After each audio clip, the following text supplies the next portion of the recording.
Bom, vamos mergulhar direto nesta lição. O desenvolvimento na Solana traz desafios muito únicos. E ter um código incrivelmente rápido simplesmente não adianta nada se ele quebrar em produção, né? O objetivo principal desta nossa análise de hoje é desmistificar de vez os frameworks de teste da Solana. A ideia é focar em como atingir aquele equilíbrio perfeito, garantir uma velocidade de execução super rápida durante a fase de desenvolvimento, mas sem abrir mão da fidelidade rigorosa de um cluster real. Ao final desta explicação, o ecossistema de testes vai deixar de parecer uma dor de cabeça enorme para se tornar um fluxo de trabalho super claro e estratégico. Nossa pauta hoje é bem direta. 1. O desafio dos testes Solana. 2. Dissecando um teste Anchor. 3. Velocidade versus fidelidade comparando os frameworks. 4. O fluxo de 3 níveis. E, por fim, 5. O papel estratégico dos mocks. Começando pela parte 1. O desafio dos testes Solana, validando o estado on-chain. Olha só, o ponto crucial aqui é o seguinte. Na Solana, os programas alteram o estado on-chain das contas, e esse estado está literalmente amarrado a chaves públicas. A gente não está lidando apenas com funções puras, daquelas em que entra um dado e sai um resultado limpinho. Longe disso. Os testes precisam recriar perfeitamente, ou pelo menos simular, os ciclos de vida completos dessas contas para conseguir exercitar a lógica dos programas. Pensa bem, se não for possível reproduzir como uma conta nasce, como ela recebe fundos e como interage com outras, os testes simplesmente não vão detectar falhas lógicas que são cruciais. É exatamente por esse cenário complexo que precisamos de ferramentas tão especializadas. E é aí que entra a beleza das abstrações. Uma das ferramentas mais poderosas de todo o ecossistema é o provedor do Anchor. Basicamente, ele atua como um super ajudante em tempo de execução. O que ele faz nos bastidores é esconder todo aquele trabalho pesado e super repetitivo de iniciar o validador e conectar carteiras. Ao empacotar a conexão, definir quem é o pagador padrão e gerenciar o envio das transações, o provedor do Anchor faz com que os testes fiquem perfeitamente reproduzíveis. Isso é um alívio, porque permite focar na lógica que realmente importa para o projeto, em vez de perder horas preciosas só configurando o ambiente. Avançando para a parte 2. Dissecando um teste Anchor. Anatomia de um script em TypeScript. Qualquer teste que seja bem estruturado no Anchor segue um fluxo maravilhosamente orquestrado. É como uma receita infalível. Primeiro começamos pelos imports, trazendo bibliotecas familiares estilo Mocha, o que garante uma ordem determinística sem precisar de configurações de baixo nível. O passo seguinte é o bootstrap, que é quando o provedor local entra em ação, subindo todo o ambiente. A partir daí vem a verdadeira mágica, o acesso tipado ao programa. Graças à IDR, a Interface Description Language, um cliente tipado é gerado, o que elimina uma montanha de código repetitivo.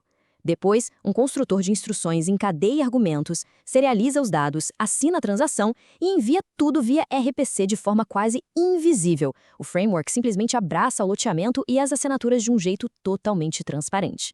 E para fechar com chave de ouro, o estado da conta pós-transação é consultado para que a gente possa fazer as asserções. É uma abordagem elegante e absurdamente poderosa. Entrando agora na parte 3. Velocidade versus fidelidade, comparando frameworks. Vamos olhar para o clássico cenário de transferência de token.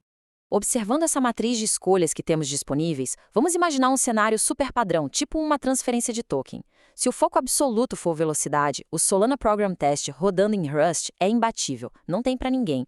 Ele usa um ambiente simulado na mesma memória do processo, oferecendo um feedback quase instantâneo para a lógica central. Mas detalhe, sem passar pela rede. Agora, se o teste precisar validar regras complexas do validador, o Anchor, com seu provedor local, oferece uma fidelidade bem alta. Ele se comporta exatamente como o cluster real e ainda mantém uma velocidade bastante aceitável.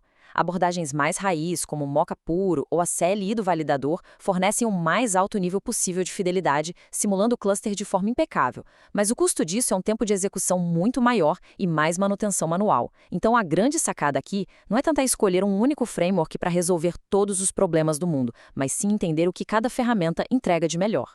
E claro, é impossível analisar a fidelidade de um framework sem bater na tecla dos PDAs. Os endereços derivados de programas são aquelas chaves determinísticas controladas pela própria lógica on-chain. Inicializar e testar PDAs é, sem dúvida, o cenário perfeito para revelar a verdadeira ergonomia de uma ferramenta de teste. Se um framework consegue simular com perfeição a criação de um PDA e toda a sua interação com isenção de aluguel e chamadas entre programas, bom, então ele realmente entrega a fidelidade necessária para ambientes complexos de produção. Chegando na parte 4, o fluxo de 3 níveis, uma estratégia de testes totalmente otimizada. A progressão de um ciclo de desenvolvimento de software maduro mapeia perfeitamente o tempo de execução e o esforço computacional. Tudo começa na escala de milissegundos, com testes in process formando a base. Conforme o escopo do projeto cresce, a execução passa para a casa dos segundos, engajando um validador local robusto. Finalmente, aquela confiança absoluta para ir para a produção é estabelecida em questão de minutos, através de testes profundos em um ambiente de integração contínua. É como montar um quebra-cabeça. Vamos detalhar exatamente as responsabilidades de cada camada. O nível 1 é o reino do feedback ultra rápido. Usando o Solana Program Test, a meta é validar lógicas complexas e cálculos internos num piscar de olhos, fugindo daquelas serializações pesadas. Já o nível 2 entra em cena utilizando ferramentas como Anchor ou Mocha para criar integração real com o validador local. É aqui que a gente valida o mundo real da Solana, os cálculos de aluguel da rede, a inicialização correta de contas e a leitura de variáveis de sistema. É onde o comportamento exato das regras da transação é colocado à prova. Por último, o nível 3, que atua lá na integração contínua. Sendo a última e rigorosa linha de defesa, utiliza testes abrangentes de fumaça para assegurar que invocações entre programas e permissões não causem desastres durante o deploy. Projetos verdadeiramente resilientes e profissionais misturam essas 3 camadas com uma precisão quase cirúrgica. E a nossa última sessão, parte 5. O papel estratégico dos mocks, quando simular e, muito importante, quando evitar. Compreender exatamente essa fronteira para o uso de mocks é absolutamente vital. Simular dados é uma tática fantástica para testar a lógica do lado do cliente em frações de segundo, especialmente naqueles dias em que as respostas dos endpoints RPC reais estão sofrendo com atrasos. Mas atenção, é um perigo extremo usar mocks na hora de validar regras em nível de validador. Esconder nuances reais, como as restrições orçamentárias de computação, a exigência da isenção de aluguel ou o comportamento real das chamadas entre programas, pode gerar um código que passa lindamente na suíte de testes, mas que falha catastroficamente quando chega na mainnet. A regra de ouro é bem clara. O uso de mocks deve ser isolado para as interações no nível do cliente. Já as execuções limpas, com validadores autênticos, precisam ser preservadas para as asserções de ponta a ponta. Ao transportar toda essa estrutura para a integração contínua, a adoção de algumas práticas de ouro previne gargalos absurdos e garante uma eficiência enorme. Paralelizar os testes rápidos do nível 1 faz com que as verificações de rotina terminem instantaneamente.